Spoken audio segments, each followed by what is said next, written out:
What I've seen in the past is that a lot of engineering students tend to have their grades usually take a hit in the beginning of the engineering journey. And that's for many reasons. Maybe they have to work for too long. Maybe they mismanage their time. They're just getting acclimated and they get shocked in engineering school because of so much work and volume. Okay, so the next question that I have here is from Eddie. Hey, Alex, I have a question. I'm about to graduate in May and I've been applying to new grad jobs.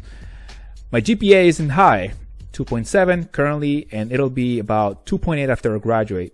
And I know in the long run, the GPA doesn't matter, but how do I get to overcome the GPA question during an interview? I have a human resources interview tomorrow, and they asked me to send in my transcripts, and I'm worried that tomorrow's and my future employers will knock me out for it.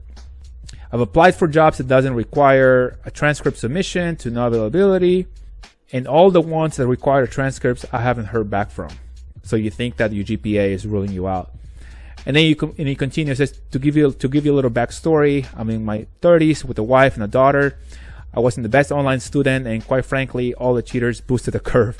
But being a father during the pandemic really took a toll on my ability to learn and study. I'm not incompetent. Yes, clearly you're not incompetent, my friend. You have a lot to deal with on your plate, and it's just a lot of responsibilities to handle. And it's really difficult to juggle one of those, and seems that you can prioritize. You're putting your family first, of course, and so you may have put other responsibilities aside, and I completely understand that. And it says, I've had experiences in project management and mechanical engineering with a NASA program. Hey, amazing! I'm currently the project or program manager and vehicle dynamics engineer for our school's Formula SAE team. Wow. And a part of a research and test team that's being funded by NASA.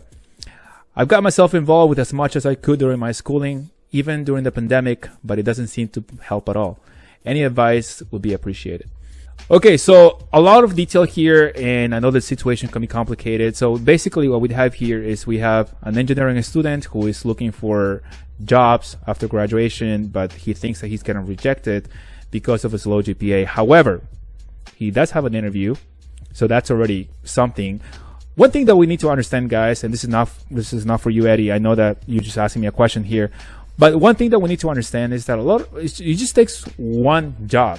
If you apply to 20 jobs and you get one job, that's success. If you apply 50 times to 50 companies, and you get one job, that's success. You only want one position, so don't get discouraged and keep applying. That's the point of that.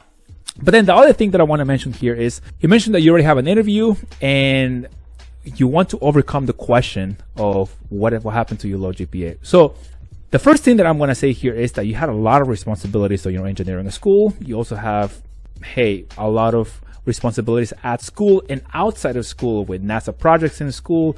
Now you're the project manager for the vehicle dynamics engineer for your school's Formula SAE. That's amazing. That's a lot of responsibility. And of course, also outside with your home life and your family life. So if it were me, one of the things that happens is, if you're getting called for an interview, the people that are calling you for an interview, they already know, generally speaking, that you can do the job, because that's what your resume told them. Your resume told them, hey, I have this technical skills, this is my experience, and the company says, okay, hey, this person can do the job, call them up for an interview. And what that interview really does is kind of like a personality compatibility interaction. They're just trying to see whether or not you could be a great fit for the team.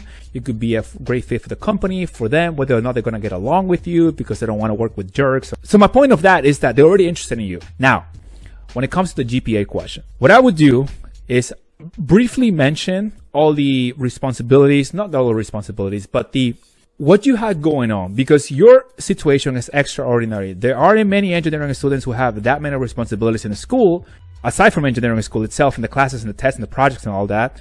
But also, there aren't many engineering students who have a home life and a daughter and a wife, and of course, they have to make time for that. So explain briefly why your GPA took a hit, but however, don't spend too much time on that. Only bring it up if they ask you about it. The main thing that you want to focus on is on the lesson. What did you learn? How did you overcome the challenges of getting a low GPA? What I've seen in the past is that a lot of engineering students tend to have their grades usually take a hit in the beginning of the engineering journey. And that's for many reasons. Maybe they have to work for too long. Maybe they mismanage their time. They're just getting acclimated and they get shocked in engineering school because of so much work and volume. So there's many things on why your GPA could take a hit, not just because somebody didn't study. Yeah, that's certainly a reason, but there's also other ones as well. But the main thing here is to focus on the lesson. Hey, this is what I learned. I know that I made a mistake, but I learned from it. And ever since, I've been much better. I've been balancing my life a little more. So I wouldn't bring it up, but if they do, that's how I would approach it. Focus on the lesson and move on.